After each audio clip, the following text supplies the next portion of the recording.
గొర్రె కాపరులు చేసిన ఆరాధన, షెపర్డ్స్ వర్షిప్, తగ్గింపుతో కూడిన ఆరాధన. Christmas is a time to worship. ఈ క్రిస్మస్ సందర్భంగా నిజమైన ఆరాధన మనం ఏ విధంగా చేయాలనేది గొర్రె కాపరులు ఆ రోజు వాళ్ళు చేసిన ఆరాధన బట్టి మనం నేర్చుకోవచ్చు. వారు ఎప్పుడైతే గాబ్రియెల్ దూత ఎప్పుడైతే వారికి కనిపించి ఈ విధంగా యేసయ్య జన్మించాడు, లోకరక్షకుడు జన్మించాడు అని విన్న తర్వాత వాళ్ళు వెంటనే వెళ్ళి ఎక్కడైతే జన్మించాడో ఆ స్థలానికి వెళ్ళి వాళ్ళు సందర్శించారు. చూసిన వెంటనే సంతోషంతో ఆనందంతో ఆరాధించారు, సంతోష గానాలు పాడారు. తిరిగి వచ్చేసిన తర్వాత బయట ఎవరైతే వాళ్ళు కనిపించారో చుట్టూ ఉన్న వారితో ఆ గుడ్ న్యూస్ పంచుకున్నారు, ఆ శుభ సందేశము ఇతరులతో పంచుకున్నారు, గాస్పుల్ చెప్పారు, సంతోషించారు, ఆనందించారు, తగ్గింపుతో కూడిన ఆరాధన చేశారు. ఎక్కడ హంగామా చేయలేదు, సెలబ్రేషన్స్ ఈవెంట్స్ అలాగా గొప్ప గొప్ప ఖర్చులు పెట్టి వాళ్ళు చేసింది ఏమీ లేదు. వాళ్ళు ఏమైతే విన్నారో ఏమైతే చూశారో వాటిని మాత్రం వాళ్ళు సంతోషంగా పంచుకున్నారు.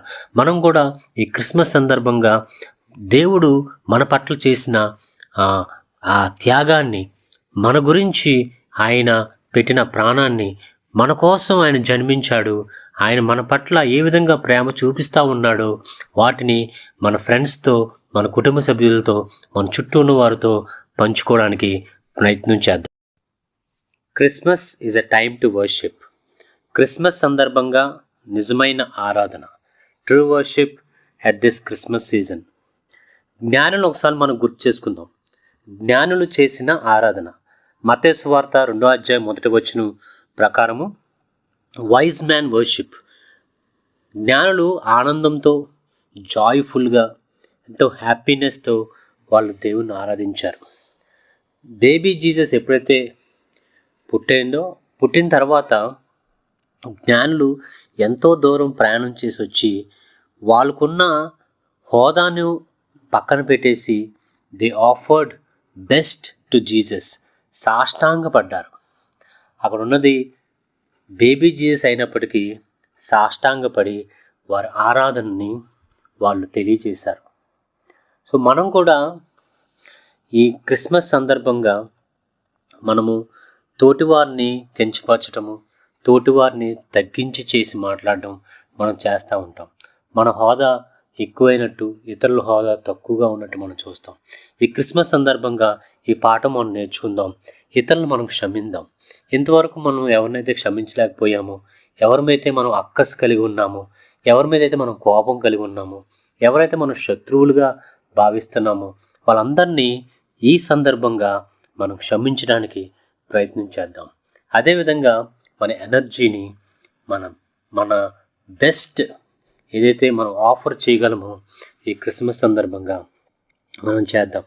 ఎవరికైతే మనం హెల్ప్ చేయగలమో, ఎవరికైతే అక్కరలో ఉన్నారో, ఎవరైతే నీడీ పీపుల్ ఉన్నారో, చారిటీ డొనేషన్స్ ఏవైతే ఉన్నాయో మనం ఈ సందర్భంగా చేసి దేవుణ్ణి ఆరాధించేవారిగా మనం ఉందాం. మరియా చేసిన ఆరాధన, Mary's worship, a true worship at Christmas season. Christmas సందర్భంగా మనం నిజమైన ఆరాధన కలిగి ఉండాలి. Christmas is a time to worship. ఆ రోజు మరియా ఎప్పుడైతే దేవదూత కనిపించి నీకు బావు పుడతాడు, యేసుక్రీస్తు పుడతాడు, లోకరక్షకుడు పుడతాడు అని ఏ విధంగా వాక్యం ద్వారా తెలియజేశాడో ఆ విన్న వెంటనే విధేయత కనబరిచింది. విధేయతతో కూడిన ఆరాధన మనం చూస్తాము. దేవుని వాక్యానికి వెంటనే విధేయత చూపించింది. Worship through obedience. తన ఆరాధన భావాన్ని విధేయతతో సరెండర్ అయి ఆ ఒబీడియన్స్ చూపించినట్టుగా మనం చూస్తాము. లూకాసు వార్త 1వ అధ్యాయం 46వ వచనం ప్రకారము she obediently surrendered to the word of God. తన ఫీలింగ్స్ని, తన ఎమోషన్స్ని, తన ఇష్టాన్ని, కోరికల్ని అవన్నీ పక్కన పెట్టేసి ఎప్పుడైతే దేవుడు వాక్యం విన్నదో, దేవదూత చెప్పిన మాటలు విన్నదో ఆ మాటకు లోబడి, దేవుని వాక్యానికి లోబడి, దేవుని చిత్తానికి తన జీవితాన్ని అంకితం చేసుకుంది. మనం కూడా మనకి అనేక ఫీలింగ్స్ వస్తూ ఉంటాయి, ఎమోషన్స్ గురవుతూ ఉంటాం, మన ఇష్టాలు కోరికలు తీర్చుకోవాలనుకుంటూ ఉంటాం. ఒక్కోసారి దేవుని వాక్యం మనం గద్దిస్తూ ఉంటుంది, దేవుని వాక్యం మనం సరిచేస్తూ ఉంటుంది, దేవుని వాక్యం చెప్తుంది ఈ విధంగా చేయాలి, ఈ విధంగా చేయకూడదని. ఎప్పుడైతే మనం దేవుని వాక్యానికి విధేయత చూపించగలమో, ఎప్పుడైతే మనం సరెండర్ అవ్వగలమో, మనం కూడా మరియా వలె దేవునికి విధేయత కలిగి ఆరాధించేవారిగా, సరెండర్ అయి ఆరాధించేవారిగా మనం కూడా ఈ క్రిస్మస్ సందర్భంగా ఉండడానికి ప్రయత్నము చేద్దాం. Time to worship. Christmas is a time to worship. ఈ క్రిస్మస్ సందర్భంగా మనం నిజమైన ఆరాధన చేసేవారిగా ఉండాలి. ఒక్కొక్కసారి తప్పుడు ఆరాధన నుండి మనం జాగ్రత్త కలిగి ఉండాలి. మనం అటువంటి జాగ్రత్తలు తీసుకోకపోతే మనం తెలియకుండానే మనం తప్పుగా లేదా తప్పుడు ఆరాధన చేసేవారిగా మనం ఉండిపోతాం. We need to guard ourselves against false worship. ఎందుకంటే నిర్గమకాండం 32వ అధ్యాయం మనం చూసినప్పుడు మోషే ఎప్పుడైతే కొండ మీదకి వెళ్ళి దేవుడితో మాట్లాడుతున్నాడో, మోషే రావడం లేట్ అవుతున్నప్పుడు ఇజ్రాయెల్ ప్రజలు, కొండ క్రింద ఉన్న ఇజ్రాయెల్ ప్రజలు ఆ డిలేని పేషెన్స్తో వాళ్ళు వెయిట్ చేయకుండా, వాళ్ళు ఆగలేక వాళ్ళు ఏం చేశారంటే ఒక బంగారపు దూడను ఒకటి తయారు చేసి ఆ బంగారపు దూడ చుట్టూ వాళ్ళు పాటలు పాడుతూ, కీర్తనలు పాడుతూ వాళ్ళు సంతోషపడడానికి తాగుతూ, తందలనాడుతూ వర్షిప్ చేస్తూ ఉన్నారు. అదే దేవుడు అనుకొని వాళ్ళు వర్షిప్ చేశారు. కానీ వాళ్ళు చేసింది ఏంటంటే దేవుడికి వాళ్ళు ఆరాధించలేదు, కానీ వాళ్ళు ఆరాధించింది ఒక ప్రతిమను. వారి కోసం వాళ్ళు ఆరాధించారు. వాళ్ళ సెల్ఫ్ ప్రేజ్ కోసం, వాళ్ళ సెల్ఫ్ వర్షిప్ కోసం, వాళ్ళు ఉల్లాసించడం కోసం, ఆనందించడం కోసం, వాళ్ళు ఆత్మ తృప్తిపరచుకోవడం కోసం వాళ్ళు ఆరాధించారు. ఈరోజు కూడా మనం కూడా క్రైస్తవులుగా మనము ఎవరి కోసం ఆరాధిస్తున్నాం? అది మన తృప్తి కోసం మనం ఆరాధిస్తున్నామా, లేక దేవుని తృప్తిపరచడానికి ఆరాధిస్తున్నామా? మన ఆరాధన దేవుణ్ణి సంతోషపరిచే విధంగా ఉంటుందా?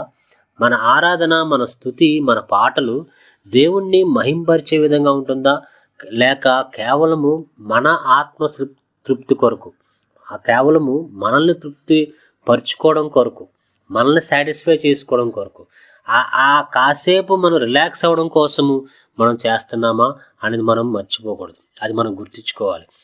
మనం చేసే ప్రతి ఆరాధన, మనము స్తుతించే పాడే ప్రతి పాట దేవునికి దగ్గరగా చేసే విధంగా ఉండాలి. తప్పుడు ఆరాధన నుంచి మనం జాగ్రత్త కలిగి ఉందాం. దేవదూతలు చేసిన ఆరాధన, ఏంజల్స్ వర్షిప్. లోకాసువార్త 2వ అధ్యాయము 14వ వచనం ప్రకారము, సర్వోన్నతమైన స్థలములో దేవునికి మహిమయు, ఆయనకి ఇష్టులైన మనుషులకు భూమి మీద సమాధానమును కలుగునుగాక అని దేవునికి స్తోత్రం చేయుచుండెను. దేవదూతలందరూ కూడా ఒకేసారి దేవుని జన్మదినాన్ని పురస్కరించుకొని అందరూ ఒకేసారి దేవుణ్ణి మహింపరిచారు. సర్వోన్నతమైన స్థలంలో దేవునికి మహిమ, ఆయనకి ఇష్టమైన మనుషులకు భూమి మీద సమాధానము కలుగునుగాక అన్నారు. Glory to God. So glory to God in highest in heavens, on earth and piece.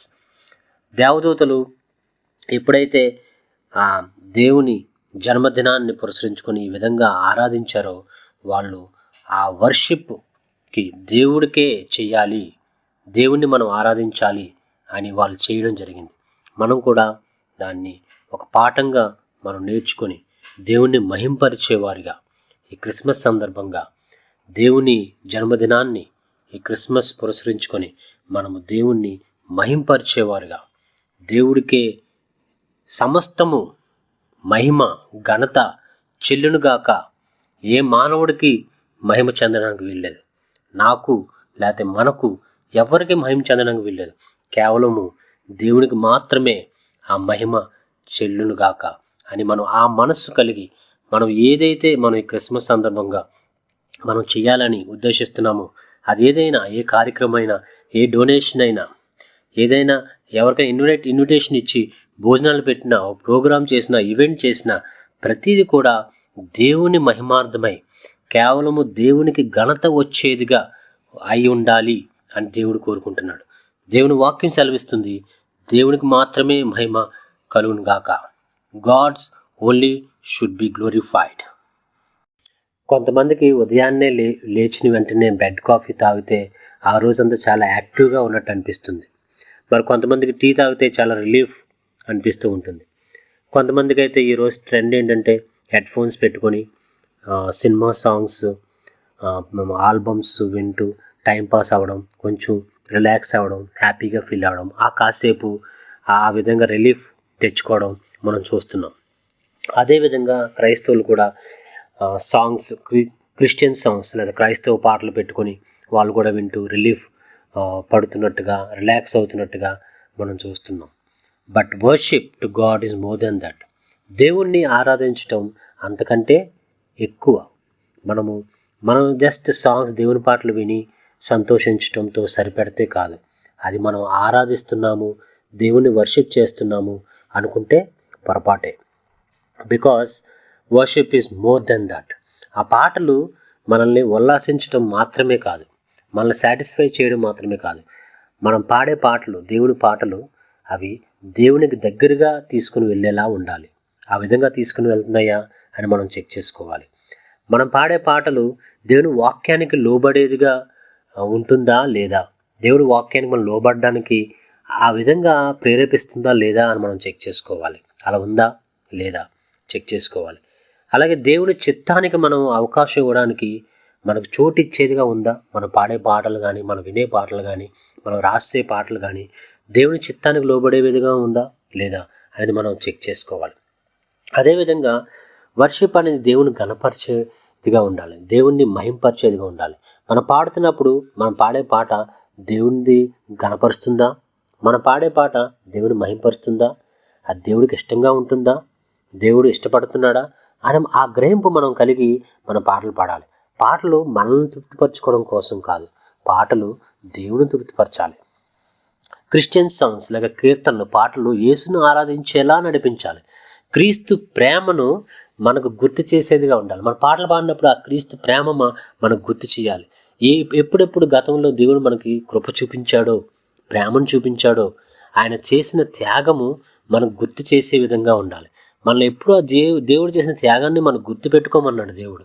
అది పాటల ద్వారా, వాక్యం ద్వారా అది ఎప్పుడు మనకు గుర్తు వస్తూ ఉండాలి. ఆ విధంగా మనం గుర్తు తెచ్చుకున్నప్పుడు దేవుని మహింపరచగలుగుతాం, దేవుణ్ణి మనం గణపరచగలుగుతాం, దేవుడి పట్ల కృతజ్ఞత భావం కలిగి ఉంటాం. మన హృదయము దేవునికి అనుసంధానమై అవుతుందా, దేవుడితో రిలేషన్షిప్ పెంచుతుందా మన పాడే పాటల ద్వారా, మనం వింటున్న పాటల ద్వారా, అది మనం తెలుసుకోవాలి. మనము దేవుణ్ణి మహింపరచడానికి, దేవుణ్ణి గణపరచడానికి, దేవుణ్ణి ఆరాధించడానికి మాత్రమే మనం పిలువబడ్డాం.